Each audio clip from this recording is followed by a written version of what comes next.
다 하나님을 경외하는 마음으로 자리에서 일어나시겠습니다.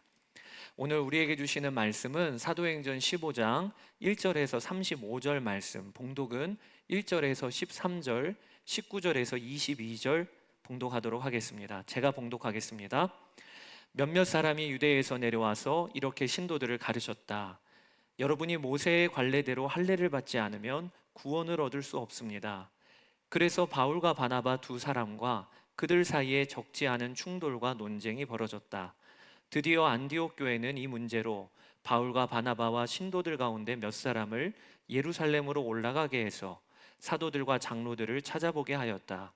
그들은 교회의 전송을 받고 떠나서 페니키아와 사마리아를 거쳐가면서 이방 사람들이 회개한 일을 이야기하였다.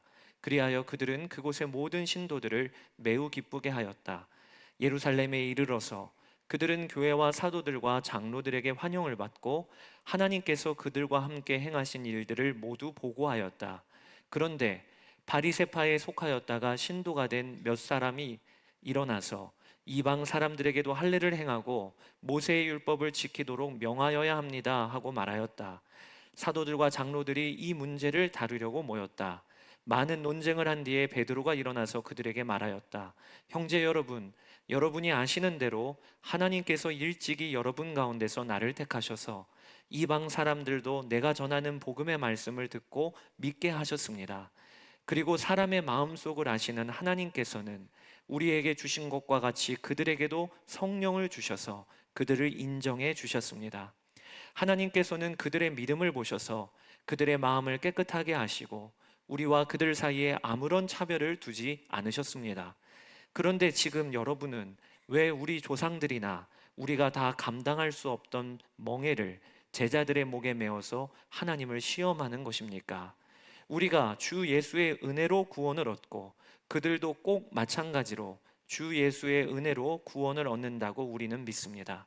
그러자 온 회중은 조용해졌다. 그리고 그들은 바나바와 바울이 하나님께서 자기들을 통하여 이방 사람들 가운데 행하신 온갖 표징과 놀라운 일을 보고하는 것을 들었다. 바나바와 바울이 말을 마친 뒤에 야고보가 대답하였다. 형제 여러분, 내 말을 들어보십시오. 그러므로 내 판단으로는 하나님께로 돌아오는 이방 사람들을 괴롭히지 말고 다만 그들에게 편지를 보내서 우상에게 바친 더러운 음식과 음행과 목매어 죽인 것과 피를 멀리하라고 하는 것이 좋겠습니다. 예로부터 어느 도시에나 모세를 전하는 사람이 있어서 안식일마다 회당에서 그의 글을 읽고 있습니다. 그래서 사도들과 장로들과 온 교회가 대표들을 뽑아서 바울과 바나바와 함께 안디옥으로 보내기로 결정하였다. 그래서 대표로 뽑힌 사람은 신도들 가운데서 지도자인 바사바라고 하는 유다와 실라였다. 아멘. 하나님의 말씀입니다. 자리에 앉으시겠습니다. 저희가 말씀을 읽을 때 구약의 에스라서에 보면 학사 에스라가 성경을 피니 백성들이 경외하는 마음으로 자리에서 일어나서 말씀을 들은 것처럼 저희도 하나님 말씀을 그렇게 경외함으로 받는 일을 앞으로 진행하도록 하겠습니다. 오늘은 한 가지 질문으로 여러분과 말씀을 시작하려고 합니다. 우리가 믿는 하나님은 삼위일체 하나님이세요. 근데 그 삼위일체라는 단어가 성경 어디에 나옵니까? 정답은 성경에는 삼위일체라는 단어가 없습니다. 또 저희가 매 예배 때마다 사도신경 고백을 하지요. 전능하사 천지를 만드신 하나님 아버지를 나는 믿습니다. 이게 우리 믿음의 핵심입니다. 근데 또 질문이, 이 사도신경은 어느 성경에 있는 구절입니까? 그것도 정답은 이 사도신경 그대로 기록해 놓은 구절은 없습니다. 우리가 기독교는 말씀의 종교다. 그래서 성경이 그렇게 중요하지 않습니까? 그런데 성경에 없는 삼위일체라는 단어를 왜 그렇게 우리는 중요하게 여기고, 그리고 성경에 구절이 기록되어져 있지 않은 사도신경은 매 매주 외우게 되는 것입니까? 우리가 바로 알아야 합니다. 이 일은 성경에 기록되어 있지는 않지만 온 교회와 그리고 우리 교회의 지도자들이 우리의 믿음을 확인하고 그리고 또 그 믿음을 공언하기 위하여 회의가 열렸습니다. 기독교가 밀라노 칙령인 313년이 그 공인된 해죠. 더 이상 예수 믿는 것 때문에 목숨을 거는 시대가 아니게 되었습니다. 그리고 나서 교회 안에 무서운 문제들이 벌어졌는데, 목숨을 위협하는 박해는 없지만 이단들이 횡행했던 것입니다. 그 이단들의 횡행 중에 아주 중요한 그 기독교 복음에 대한 공격 지점은 뭐였냐면, 예수님이 하나님이시다라고 하는 것을 흔들어 놓으려고 하는 이단들이 기독교 초기에, 특히 기독교 공인 후에 교회를 무섭게 위협을 했습니다. 예수님이 어떻게 사람인데 동시에 하나님이셔? 어떻게 예수님이 구원자이실 수 있어? 이 기독론에 대한 공격이죠. 그래서 이 일에 대하여 교회들은 대처하기 위하여 공의회를 열었습니다. 공적인 회의로 소집을 했어요. 그 첫 번째 소집일이 325년에 니케아라고 하는 지역, 지금의 티르키예의 이즈니크라고 하는 도시입니다. 거기에서 모여서 니케아 공의회를 열었습니다. 그리고 그 이후로 7번의 공적인 교회의 회의를 열어서 그 회의들을 거쳐서 우리가 믿는 하나님은 성부, 성자, 성령 삼위의 하나님이시다. 삼위이지만 동시에 한 분이시다. 이 삼위일체를 확인하고 그리고 그것을 공언한 것입니다. 뿐만 아니라 워낙 이단들이 횡행을 하고 믿음을 흔드니까 우리가 믿는 믿음의 가장 핵심 요지를 정리하여 공언한 것이 바로 사도신경입니다. 사도들로부터 했던 신앙의 고백들을 기독교 공의회가 이 신앙의 고백이 우리의 믿음의 핵심이다 해서 사도신경을 성도들한테 가르치기를 시작을 했죠. 그러니까 이처럼 교회가 하나님의 마음을 품고 함께 이단에 대적하기 위하여 교회 역사에는 공의회들이 열렸어요. 그리고 그 공의회를 통하여 우리는 삼위일체라고 하는 아주 우리의 가장 신앙의 핵심을 우리도 오늘 고백하고 있는 것이고, 예배 때마다 사도신경을 고백하고 있는 것입니다. 이 공의회마저도 하나님께서 관여하시고 개입하셨다고 우리 개신교 전통은 믿는 거지요. 이 교회가 연합하여 함께 이단에 대처하고 그리고 믿는 바를 정리하여 공언한 첫 번째 회의가 있다면 오늘 본문에 나오는 예루살렘 공의회입니다. 예루살렘에서 회의로 모여 진행했기 때문에 우리는 이 본문 구절을 소위 예루살렘 공의회라고도 부릅니다. 이 공의회에는 두 교회가 참여했습니다. 하나는 유대인들의 대표격인 예루살렘 교회가 참여했고, 그리고 또 하나는 이방인들의 대표격인 안디옥 교회가 참여했습니다. 안디옥 교회의 대표자로는 바나바와 바울과 몇 사람이 내려왔고, 그리고 예루살렘 교회에는 베드로 사도와 야고보 사도를 필두로 한 사도들이 있었습니다. 회의의 발단은 이래요. 바나바와 바울이 파송을 받고 2년여에 걸친 1차 전도 여행을 다녀왔죠. 그들은 처음에는 구브로 섬을 거쳐서 소아시아 남부로 들어갔습니다. 그리고 비시디아 지방의 안디옥으로 갔고, 그 다음 넘어간 곳이 갈라디아 지방입니다. 지도에 보시면 갈라디아 지방이 꽤나 넓지요. 이 갈라디아 지방의 대표적인 도시였던 이고니온, 루스드라, 더베를 거쳐서 복음을 전했어요. 그리고 그들이 가는 곳마다 교회가 세워졌고, 다시 돌아오는 길에 장로들을 세워서 그 교회를 부탁을 했습니다. 이게 저희가 지난주에 살펴봤던 내용이지요. 그런데 그들을 파송한 수리아 안디옥으로 와보니까 교회 안에 아주 무서운 문제가 벌어진 것이, 거짓 교사들이 예루살렘으로부터 내려와서 이상한 사상을 가르치는 거예요. 그게 무슨 사상이냐? 할례를 받아야 구원받는다. 그게 오늘 1절입니다. 몇몇 사람이 유대에서 내려와서 이렇게 신도들을 가르쳤다. 여러분이 모세의 관례대로 할례를 받지 않으면 구원을 얻을 수 없습니다. 그러니까 그들은 어떻게 가르친 것이냐면, 예수님 믿으십니까? 아, 믿지요. 복음을 누구한테 들었습니까? 바나바와 바울에게 들었습니다. 선교여행 중이었으니까요. 그런데 그들이 복음을 듣긴 들었는데 당신들은 할례를 받았습니까? 아니요, 저희는 이방인들이라 아직 할례를 받지 않았는데요. 그러니까 그들이 하는 이야기가, 구약 성경을 보세요. 하나님의 백성이 되려면, 하나님의 언약 백성이 되려면 난지 8일 만에 할례를 받고, 이방인들로 유대교에 입교한 이들도 할례를 받으라고 했는데 아직 할례를 안 받았다니. 그러니 구원이 완성이 되려면 할례를 받아야 합니다. 이렇게 교회에 있는 성도들을 가르쳤던 거예요. 바울과 바나바가 깜짝 놀랐어요.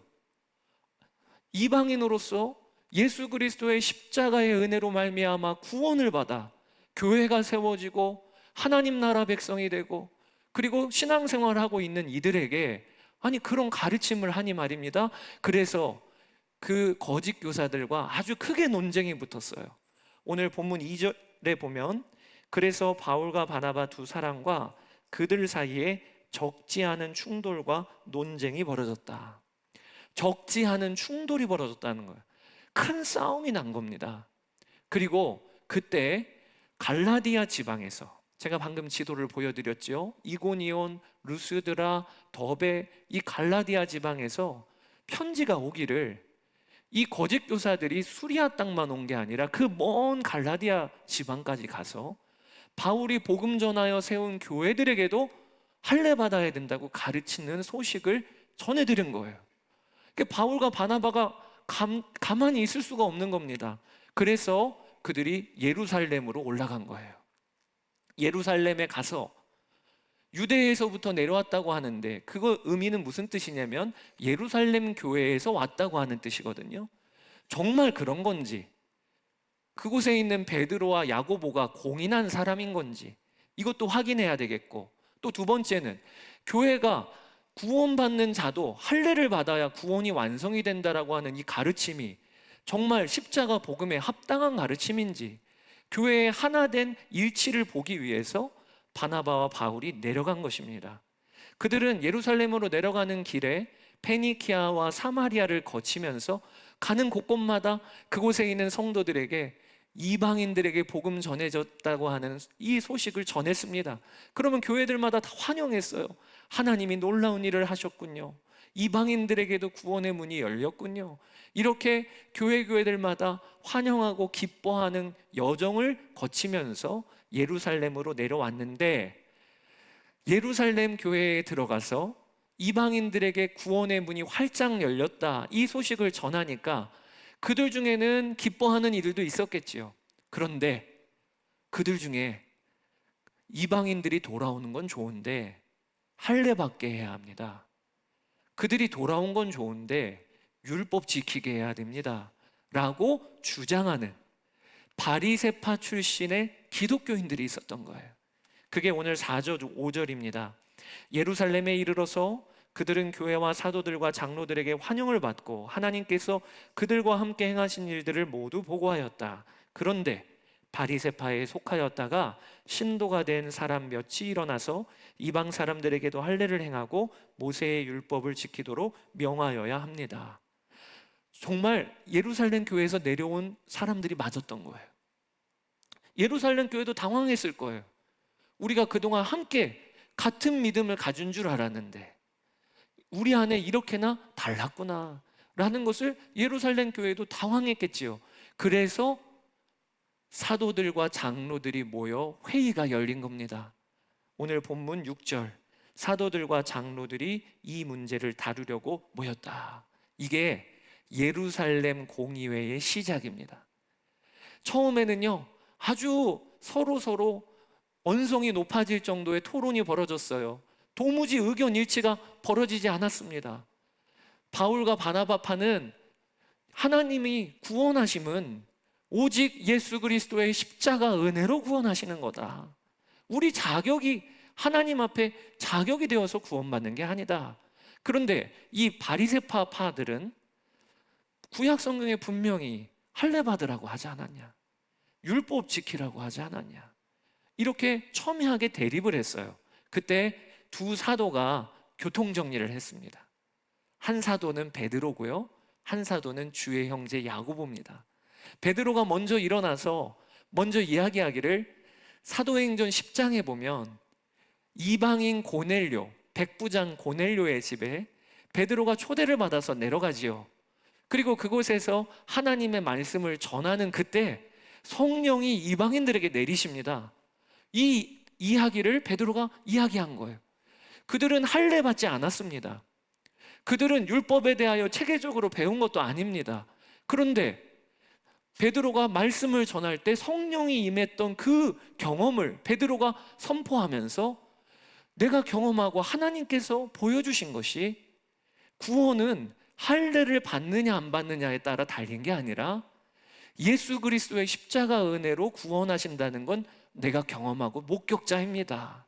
이걸 베드로 사도가 이야기를 하니까 분위기가 급격히 기우는 거예요. 왜냐하면 베드로 사도는 예루살렘 교회 지도자 아닙니까? 그리고 나서 도장 찍은 사람이 야고보 사도예요. 주의 형제 야고보 사도가 중재안을 내놓기를 우리가 구원은 오직 은혜로 받는 게 맞다고 믿습니다. 그런데 유대인 출신의 그리스도인들도 있으니까 그들이 보기에 마음이 거슬리지 않도록 덕이 되도록 이방인 그리스도인들에게 몇 가지를 주의해 달라고 부탁합시다. 그게 무엇이냐? 핏째 먹지 말고 목매어 죽은 것이나 음행을 멀리하고, 그래서 이런 몇 가지를 지켜달라고 우리가 편지를 합시다. 그렇게 야고보 사도가 정리를 해요. 그게 19절 20절입니다. 그러므로 내 판단으로는 하나님께로 돌아오는 이방 사람들을 괴롭히지 말고 다만 그들에게 편지를 보내서 우상에게 바친 더러운 음식과 음행과 목매어 죽인 것과 피를 멀리하라고 하는 것이 좋겠습니다. 이렇게 예루살렘 공의회에는 결론이 나요. 이방인들에게 할례를 받아야 한다라고 하는 이 짐을 지우는 일은 하나님이 기뻐하시는 일이 아니다. 복음의 가장 핵심은 은혜로 구원받는 거다. 그러나 이방인들에게 몇 가지 좀 주의해 달라고 당부를 하자. 이렇게 예루살렘 공의회가 편지를 써요. 공인된 문서를 작성한 거죠. 그리고 그 공인된 문서를 작성하고 바울과 바나바가 안디옥으로 돌아가는 길에 이 일을 같이 옆에서 증인될 사람들을 보내기를 유다와 실라를 보내게 되는 것입니다. 그래서 이때부터 실라는 바울의 전도 여정의 동역자와 같은 역할을 하게 되는 거예요. 그게 오늘 본문의 내용입니다. 저는 갈라디아서는 이 본문을 배경으로 작성되어졌다고 하는 입장을 갖고 있습니다. 갈라디아 지방에 거기에 거짓 교사들이 와서 할례를 받아야 한다고 하는 것을 갈라디아서에 뭐라고 표현하고 있냐면 다른 복음이야. 그거는 복음이 아니야, 다른 복음이야. 그러면서 바울이 갈라디아서에 다른 복음을 받아들이지 말라, 다른 복음을 전하는 거짓 교사들을 내쫓으라라고 쓴 것이 갈라디아서예요. 여러분, 오늘 말씀을 통해 오늘 우리가 붙잡고 배워야 될 아주 중요한 하나님의 말씀이 있습니다. 그것이 첫 번째는 그들이 성령 안에서 하나 되었다는 거예요.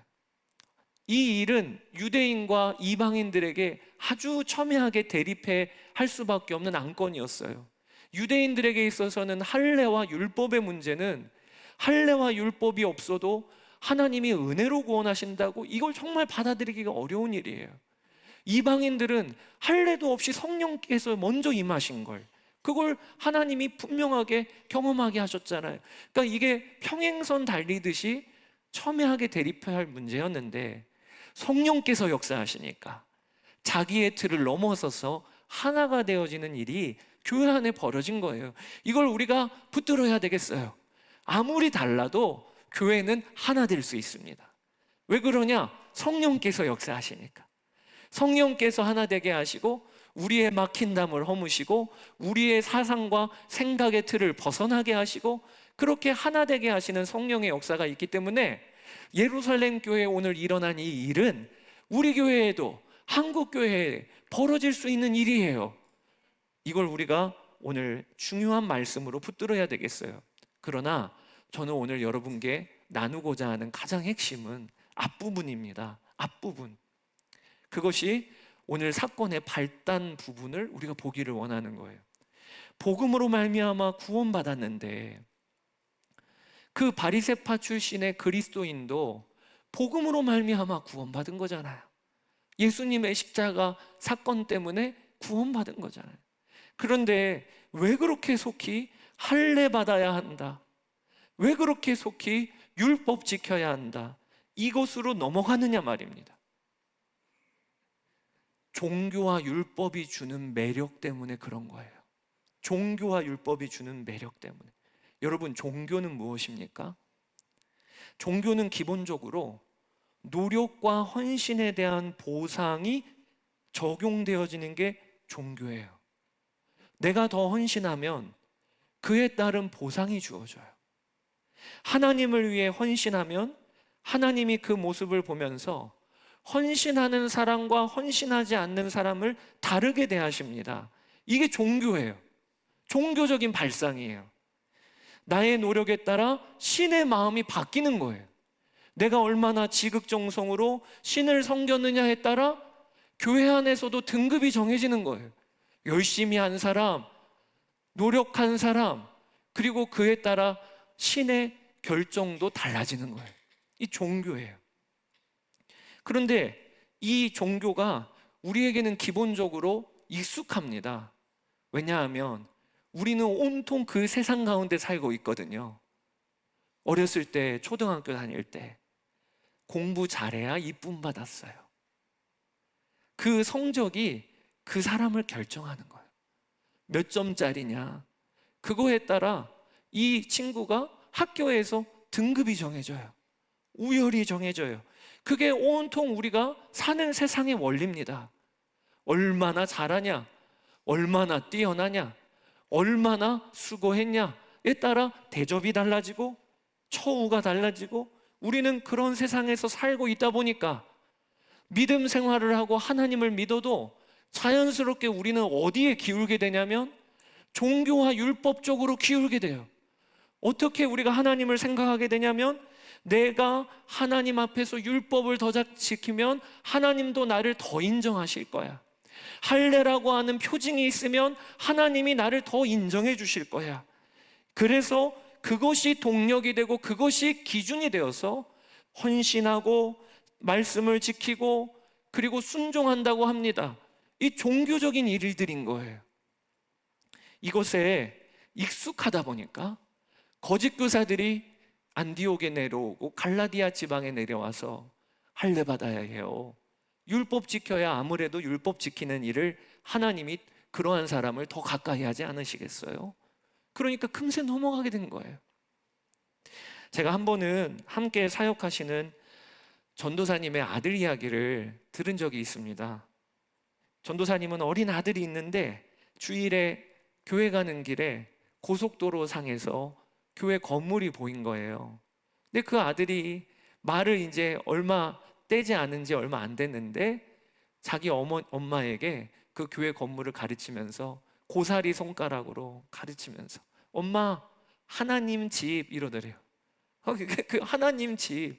그 이야기를 듣는데 이 어머니 전도사님이 너무 기특하더랍니다. 아유, 얘가 제대로 배웠네.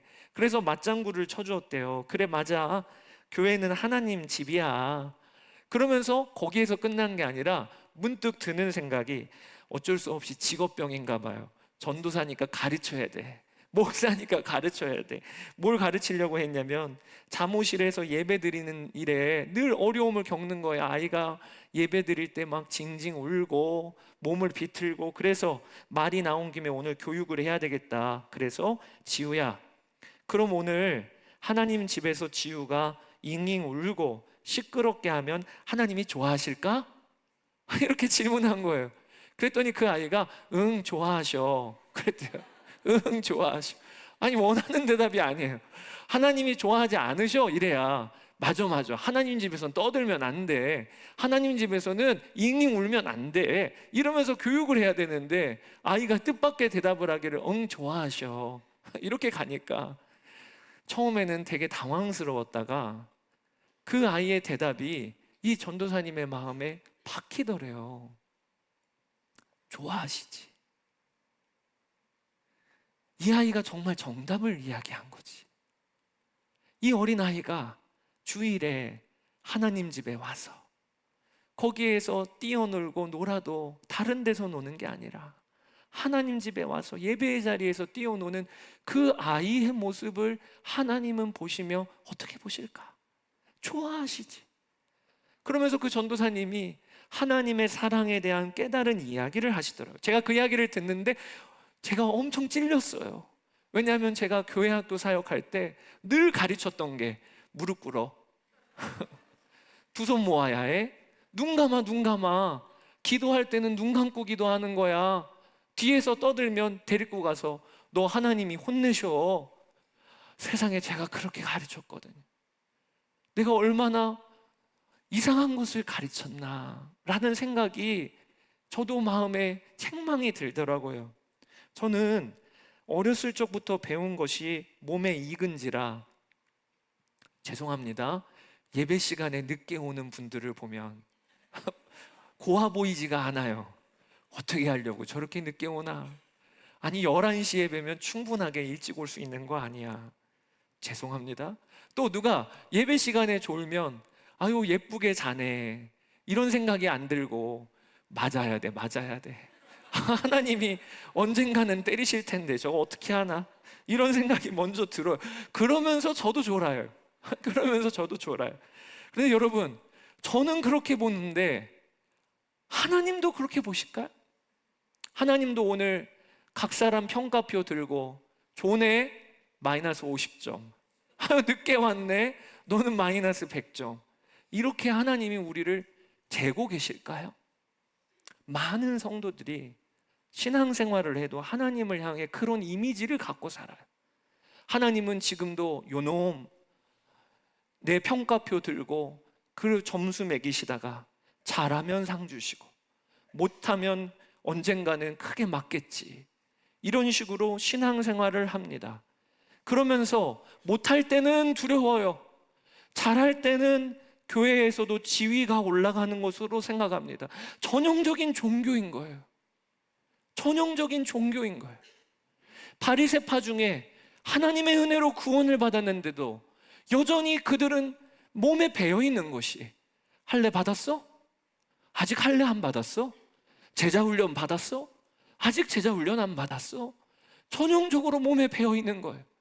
그러면 하나님이 더 기뻐하시는 줄 알고, 그거 아니면 하나님과 멀리 있는 줄 알고, 그러니 교회 안에서도 훈련받고 더 헌신하면 할수록 우리 주 예수님의 법칙은 낮아지는 것인데 오히려 정반대로 교회 안에서도 올라가는 거예요.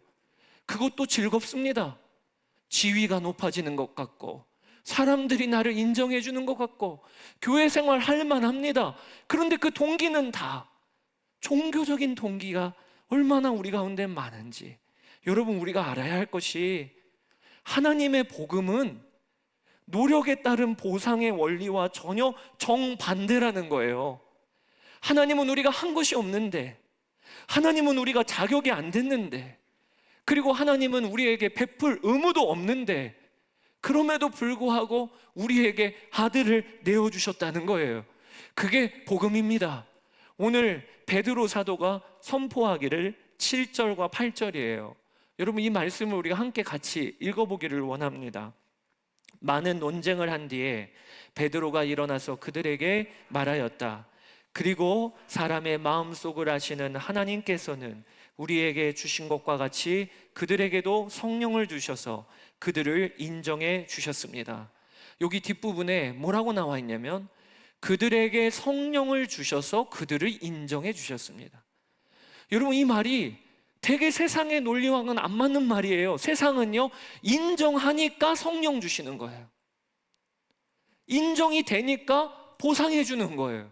야, 할례도 받았구나, 율법도 지켰구나, 신앙생활 열심히 하는구나, 그래, 인정이 된다, 성령을 주시는 거예요. 이게 우리가 이해하기가 쉬운 거예요. 그런데 하나님은 오히려 세상의 원리와는 정반대로 어떻게 하셨냐? 자격도 없는데, 받을 만한 더러운 내 마음인데, 그런 자격도 없는데 하나님은 성령을 보내주셔서 우리를 일방적으로 인정해 주신 거예요. 그걸 오늘 베드로 사도가 선포하고 있는 겁니다. 이 하나님의 역사는 유대인들과 이방인들이 똑같은 거예요. 여러분, 유대인들도 믿음의 조상이라고 하는 아브라함을 생각해 보세요. 아브라함은요, 갈대아 우르에서 소위 이방의 신상을 만드는 그러한 사람이었습니다. 그 가정은 우상을 섬기는 가정이었어요. 그런데 하나님은 자격이 없는 그를, 하나님과 아무 상관도 없는 그를 불러주셨어요. 그리고 아브라함과 먼저 언약을 맺어주셨어요. 아무런 자격도 없는데 하나님이, 너의 하나님이 내가 될 것이라, 너는 내 백성을 이루는 조상이 될 것이라 약속을 먼저 하신 후에, 그리고 나서 할례는 그 다음에 주어진 거예요. 그러니 유대인들도 먼저는 하나님이 인정하시고, 그리고 그 약속의 표지로 할례를 주신 거란 말이에요. 유대인이나 이방인이나 똑같아요. 하나님은 오직 은혜로 그들을 인정해 주신 것입니다. 그게 오늘 11절이에요. 같이 읽어보겠습니다. 우리가 주 예수의 은혜로 구원을 얻고, 그들과 꼭 마찬가지로 주 예수의 은혜로 구원을 얻는다고 우리는 믿습니다. 유대인인 우리도 은혜로 구원받은 거야. 할례 받아서 구원받은 게 아니야. 율법 지켜서 하나님 백성 된 게 아니야. 은혜로 구원받은 거고, 우리와 똑같이 이방인들도 은혜로 구원받은 거야. 여러분, 오늘 이 자리에 있는 우리도 은혜로 구원받은 거예요. 기독교 복음의 가장 핵심은 은혜입니다. 은혜. 은혜가 뭡니까? 나는 받을 자격이 없어요. 하나님은 주실 의무가 없어요. 그럼에도 불구하고 이유는 몰라요. 그저 하나님의 사랑이에요. 그저 하나님의 긍휼이에요. 그 긍휼과 사랑으로 나를 인정해 주셨어. 이게 우리가 받은 은혜예요. 제가 한 번은 교역자 부부 리트릿을 다녀왔는데, 부부 리트릿이니까 두 어린아이를 인천에 계신 어머니 댁에 맡겼어요. 그런데 그 아이들을 맡길 때 마음에 걸렸던 것이, 둘째 아이가 열이 나고 몸이 아픈 상태에서 맡겼어요. 리트릿 내내 신경이 쓰이더라고요. 어머니한테 전화해서 아이가 어떻나요? 그러면 열이 안 떨어져요. 아주 독한 감기를 앓고 있었어요. 그렇게 리트릿을 마치고 그날 이제 인천으로 데리러 가는 날도 전화를 드렸더니 어머니가, 시영이가 지금 힘이 하나도 없고 축 늘어져 있다는 거예요. 제가 그 얘기를 들으니까 마음이 너무 안쓰럽더라고요. 이 아이가 엄마 아빠를 얼마나 찾았을까, 또 고열로 얼마나 고생했을까. 그래서 빨리 데려가기 위해서 마음이 조급하니까 난폭 운전을 좀 했어요. 바로 고속도로를 타는 입구가 있는데 유턴할 수 있는 사인이 딱 떨어진 거예요. 그러면 그 실선으로 가서 유턴을 해야 되지 않습니까? 그런데 급한 마음에 그 자리에서 유턴을 하는데 곧바로 백미러에 경찰차가 보였어요. 바로 뒤에 경찰차가 있더라고요. 아, 걸렸다. 이거 빼도 박도 못하는 거예요.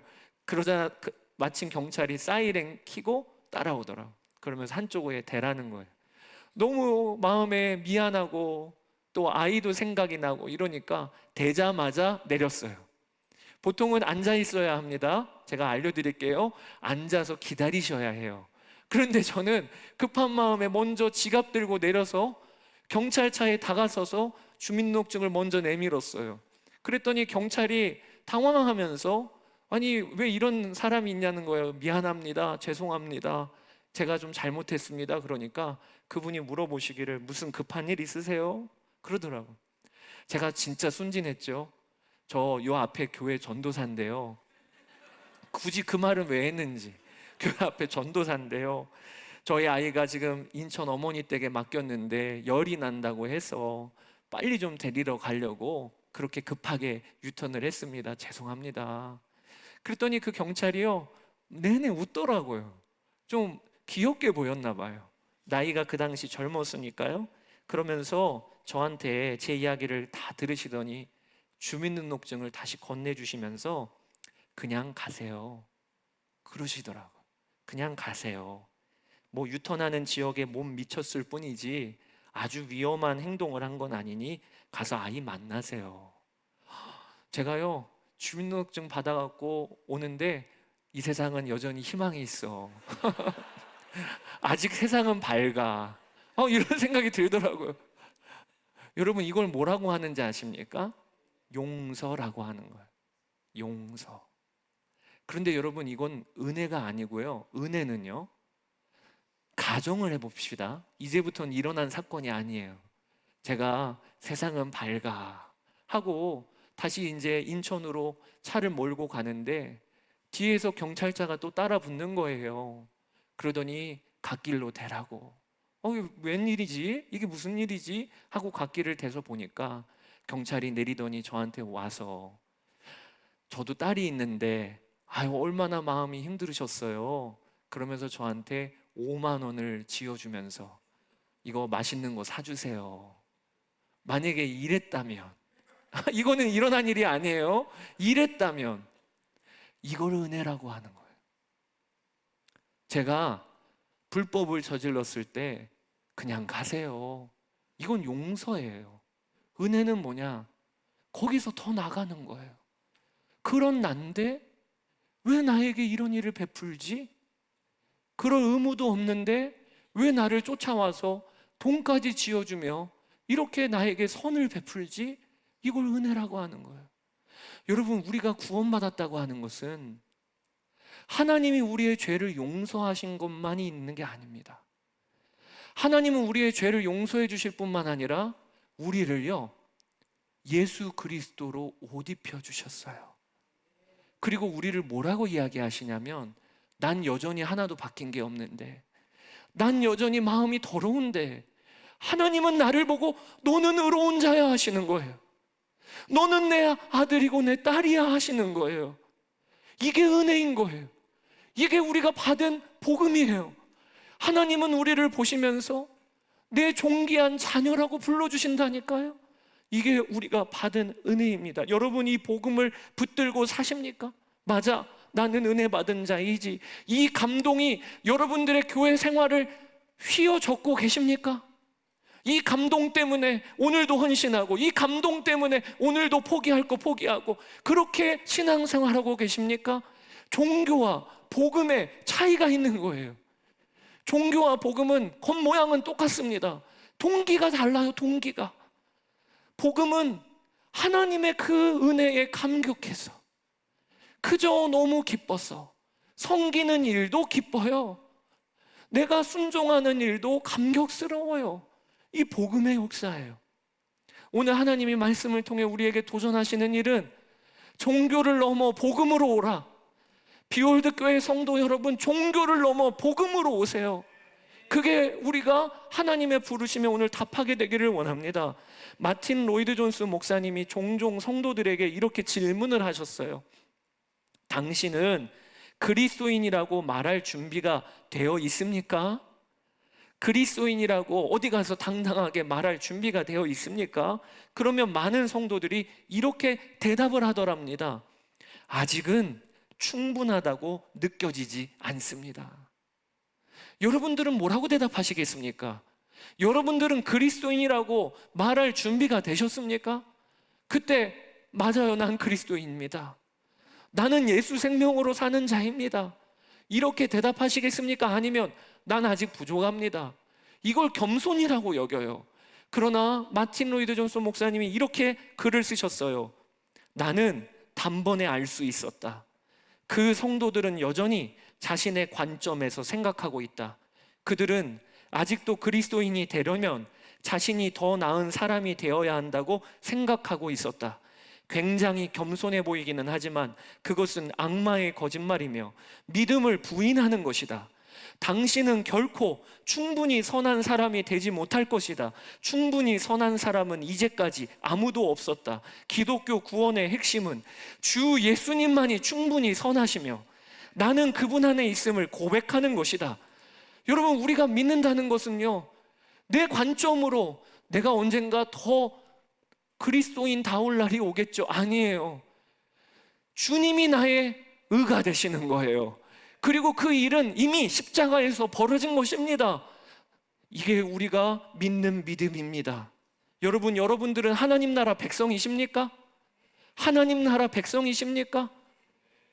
이 대답이 안 나오면 지금 종교 생활하고 있는 거예요. 우리가 미국으로 이민을 가면 미국 시민권 따기 위하여 사람들이 노력을 많이 합니다.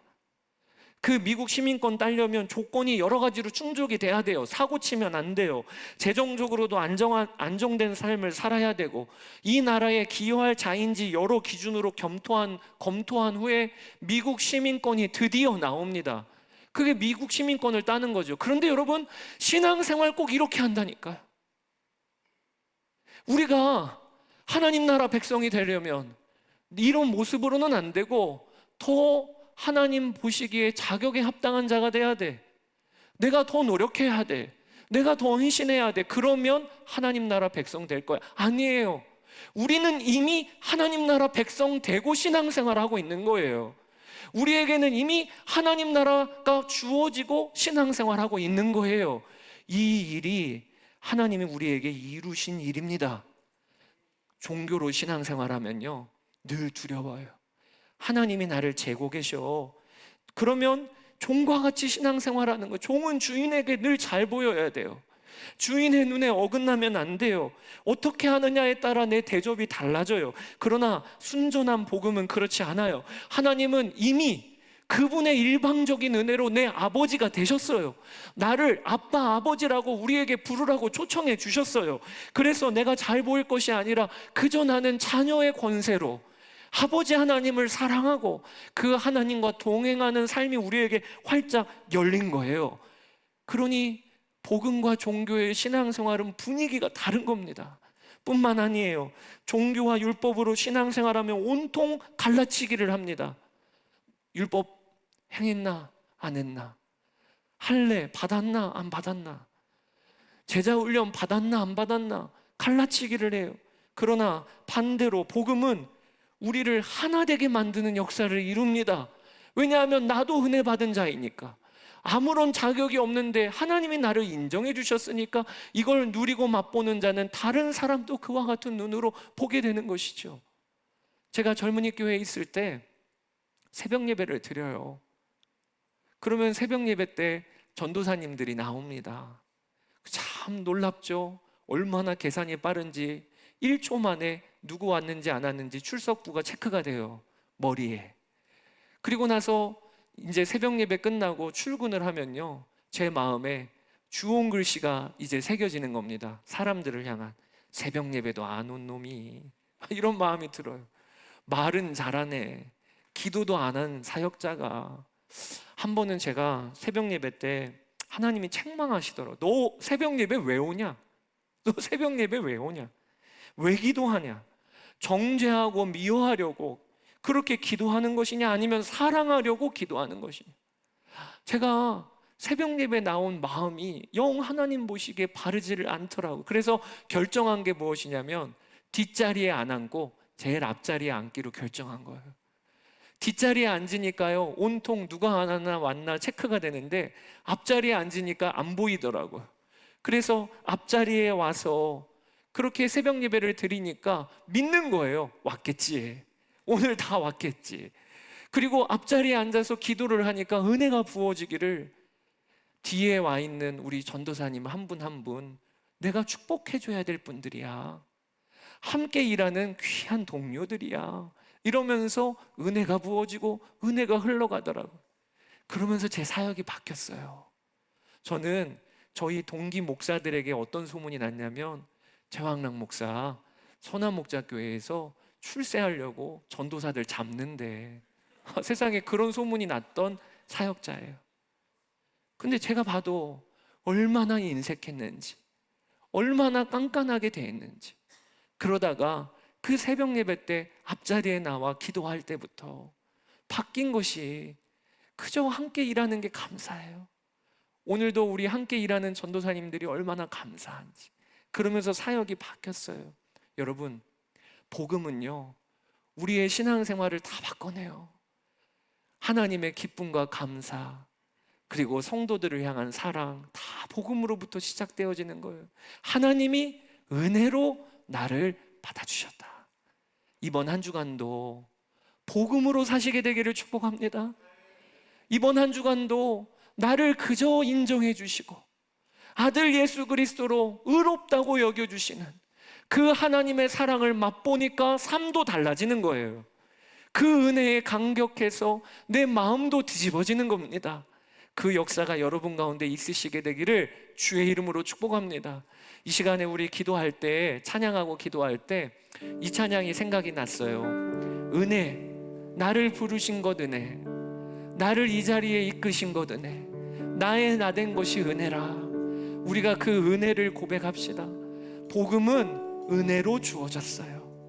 하나님, 제가 종교 생활하는 면이 있었다면, 기쁨 감사 다 잃어버리고 사람들을 정죄와 판단으로 그렇게 신앙생활했던 면이 있었다면, 오늘 복음을 붙들고 복음으로 돌아가는 이 시간 되게 하여 주소서.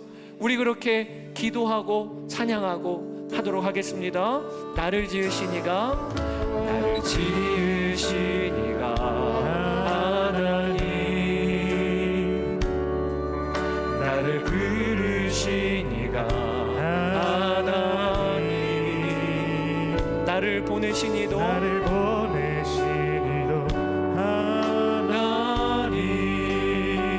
나의 나 된 것은 다 하나님 은혜라. 나의 달려갈 길 다가도록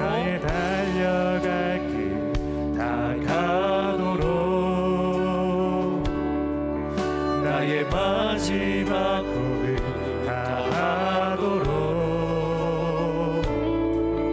나로 그 십자가 분께 나의 나 된 것은 다 하나님 은혜라. 우리 자리에서 일어나서 찬양합시다. 한량 없는 은혜, 한량 없는 은혜, 갚을 길 없는 은혜,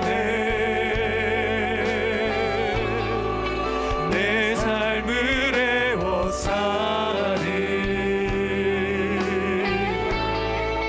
하나님의 은혜,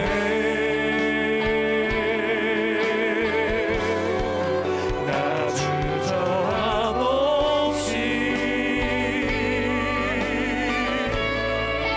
그 땅을 밟음도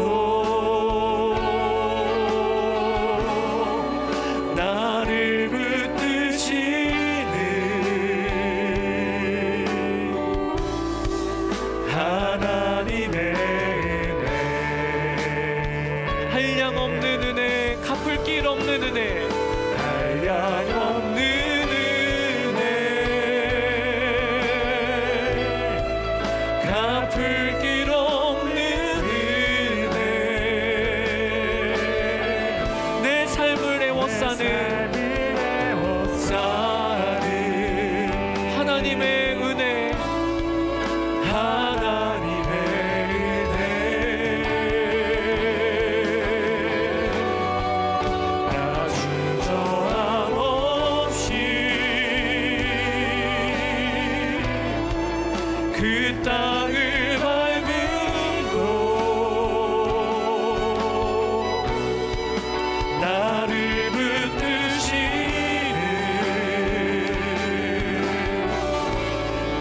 하나님의, 내가 믿고 또 기도함은 하나님은 은혜로 이번 한 주간도 우리를 이끌어 주십니다.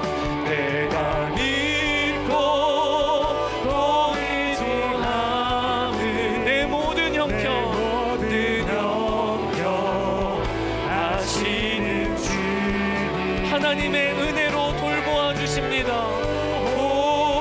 도와주실 것을 나는 확실히 아네. 내가 믿고 또 의지함은, 믿고 또 의지함은 내 모든 형편 아시는 주님, 늘 돌보아주실 것을 나는 확실히 아네. 사랑하는 여러분, 우리는 복음을 듣고 또 듣고 들어야 합니다. 하나님이 자격 없는 나인데 하나님이 일방적으로 나를 인정해 주셨어요. 성령님을 내게 보내주셨어요. 이 복음으로 이번 한 주간도 살게 되기를 원합니다. 나는 인정받은 자, 나는 하나님이 용납하신 자, 이 복음으로 사는 한 주간이 되게 해달라고 이 시간 주의 이름 한번 부르고 기도하며 나아가겠습니다. 주여, 나의 주님. 아버지 하나님, 그렇습니다. 우리가 아버지 하나님의 일방적인 은혜로 우리를 인정해 주셨습니다. 아버지 하나님, 이 복음을 붙들고 살게 하소서. 이 복음을 붙들고 살게 하소서. 이 복음에 따라 살게 하여 주소서. 하나님 아버지, 이번 한 주간도 종교 활동이 아니라 복음 안에서 아버지 하나님, 우리가 감사와 기쁨을 잃지 아니하게 하시며 복음 안에서 우리가 다른 일을 보는 눈이 달라지는 역사가 일어나게 되기를 원합니다. 나의 주, 나의 아버지 하나님, 감사합니다. 주님, 주여, 주님 아버지 하나님, 나의 주, 나의 아버지 하나님, 나의 주, 나의 아버지 하나님, 도와여 주소서. 나의 주, 나의 아버지 하나님, 감사합니다. 나의 주, 나의 아버지 하나님, 오늘도 기도 가운데 하나님 은혜를 더하여 주소서. 오늘도 아버지 하나님 복음을 붙들고 이번 한 주간 복음 붙들고 사는 한 주간이 되게 하여 주소서. 아버지 하나님의 은혜에 감사하고 하나님의 은혜에 감격하고 하나님의 은혜를 보답하는 그 심정으로 아버지 하나님, 그 감격으로 이번 한 주간을 살게 하여 주소서. 아버지 감사합니다. 나의 주, 주님 감사합니다. 우리 두 번째로 기도할 것은 오늘 바리새파의 모습이 내 안에는 없나요? 바리새파였다가 회심하여 예수님을 믿는 자였지만 여전히 그 안에는 할례에 따라 사람을 평가하고 판단하고, 당신은 아직 구원받지 못한 자야, 당신은 아직도 부족한 자야, 이 눈이 우리 안엔 없나요?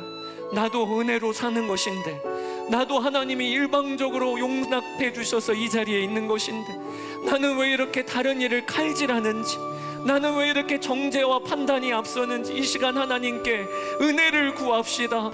주여, 은혜 받은 자답게 은혜로 다른 일을 대하고 은혜로 다른 일을 용납하는 증인으로 우리를 세워 주옵소서. 나를 세워 주옵소서. 우리 이 시간 주의 이름 한번 부르고 기도하며 나아가겠습니다. 주여, 나의 주, 나의 아버지 하나님, 아버지 하나님, 우리가 은혜 받은 자입니다.